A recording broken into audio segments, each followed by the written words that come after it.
Ô peuple, quand Israël venait communier avec Dieu, il n'y avait qu'un seul lieu pour communier avec Dieu, et c'était dans le tabernacle. C'était toujours dans le tabernacle que se faisait le sacrifice sanglant. Dieu n'a jamais promis de rencontrer le peuple ailleurs que sous le sang répandu. Pensez-y, je vais vous laisser l'avaler un moment, nous allons bientôt terminer. Regardez, Dieu n'a jamais promis de rencontrer l'homme sur la base de ses mérites, sur le potentiel de l'homme ou de la femme. Il ne leur a jamais promis de les rencontrer là. Il n'y a pas de communion avec Dieu sur la base de vos propres mérites. Le seul lieu où il y a la communion est sous le sang versé. De la Genèse à l'Apocalypse, ce n'est qu'à travers le sang, un substitut innocent pour couvrir le pécheur coupable et pénitent. Seulement le sang. Maintenant, remarquez rapidement. Israël allait au temple. Il répandait le sang. Et ce n'était que dans ce bâtiment que Dieu se rencontrait avec le croyant et communiait avec lui. C'était dans ce bâtiment que le sang était répandu. L'agneau mourait à l'autel chaque jour. Le sang coulait et une fumée noire flottait au-dessus du tabernacle. Et Dieu ne pouvait plus voir le péché. Donc le peuple se mettait sous le sang et entrait en communion. Maintenant surveillez.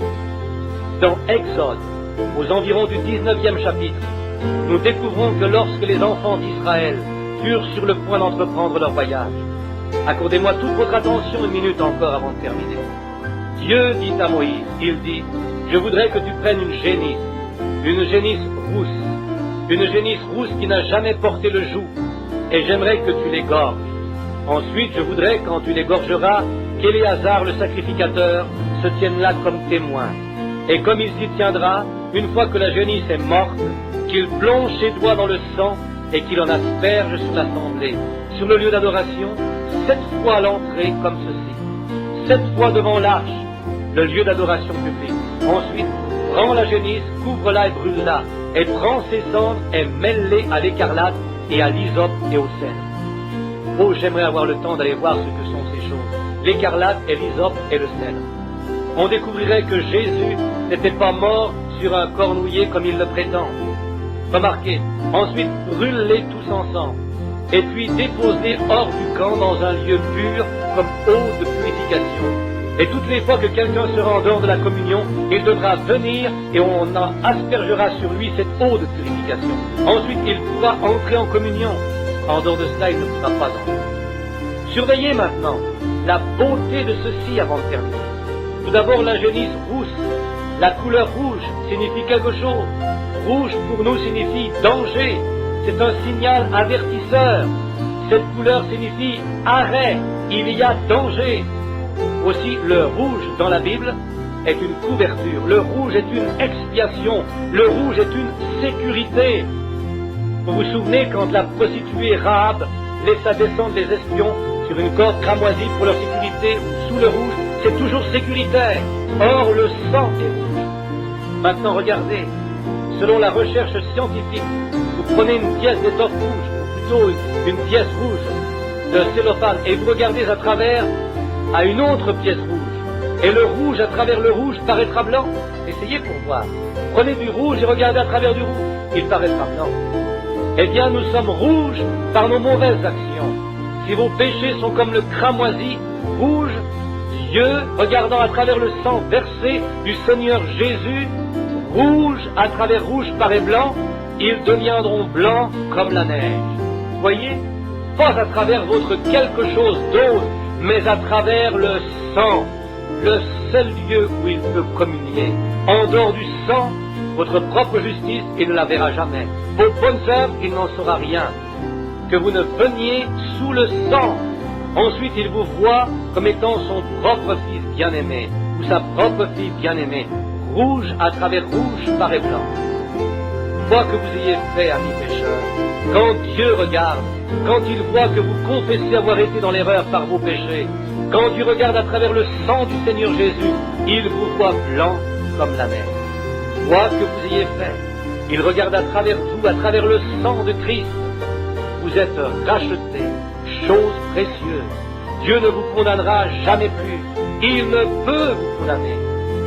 Quand Dieu créa le premier homme, il créa les cieux et la terre. Et quand Dieu se retira de la vieille création et en jeta un coup d'œil, ce n'était pas dans le but de la juger. Il la regarda et dit, comme elle est belle. Il l'admira.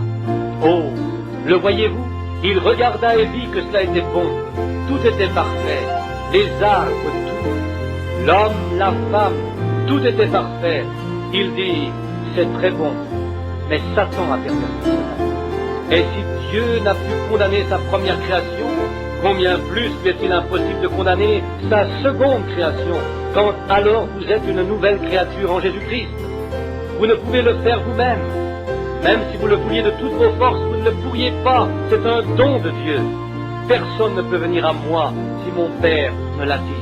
Et celui qui viendra à moi, je lui donnerai la vie éternelle et le ressusciterai au dernier jour. Et quand Dieu vous a fait naître de nouveau par le Saint-Esprit, il ne peut que vous voir comme une œuvre parfaite parce que c'est lui-même qui l'a faite. Gloire! Amen! Amen! Il ne peut vous condamner car vous êtes son œuvre. Amen!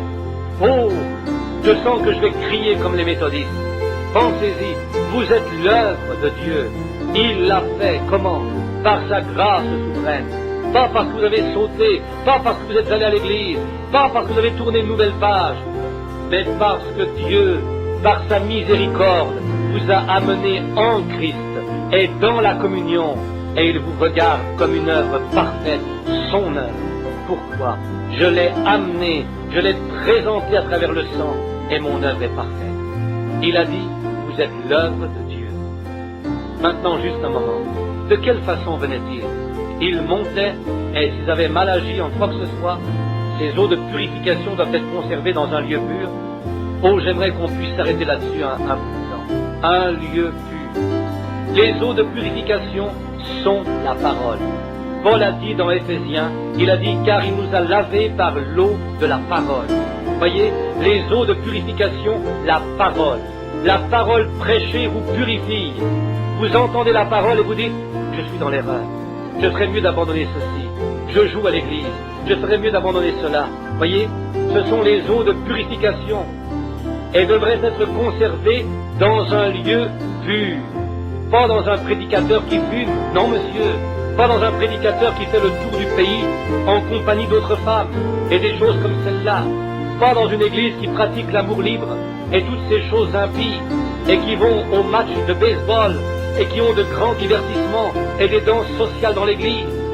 Elle doit être conservée. La parole de Dieu doit être conservée dans un lieu pur. Amen. Un lieu pur qui fait que lorsque l'homme du dehors vient, il peut venir en un lieu pur et être aspergé par les eaux de purification. Ensuite, que va-t-il s'en suivre? Quand il enseignera la parole, si les eaux sont bonnes.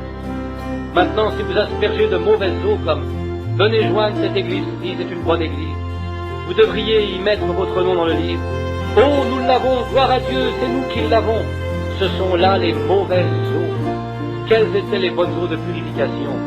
Elles parlaient d'un substitut innocent qui mourait pour un pécheur coupable. La génisse rousse mourait, ce qui était un type de Christ. Et rappelez-vous, elle n'avait jamais porté de joug sur son cou. Christ n'a pas été sous le joug d'aucune organisation. Il ne s'est pas du tout impliqué avec elle. Il n'a pas été sous le joug de toute cette futilité. Si nous avions le temps, nous toucherions à cela. Très bien. Mais cela a été fait une eau de purification, voyez. Cela n'élève pas une église dénominationnelle. Cela n'a rien à voir avec cela. Ça ne parlera que d'un substitut mort, qui est mort à votre place. Pas nous, le peuple. Pas notre grande église, pas notre organisation. Mais de quoi s'agissait-il? D'un substitut innocent qui est mort à votre place, lequel était Jésus-Christ le Seigneur. Ensuite, nous apportons la parole. Les eaux de purification sont appliquées sur la personne.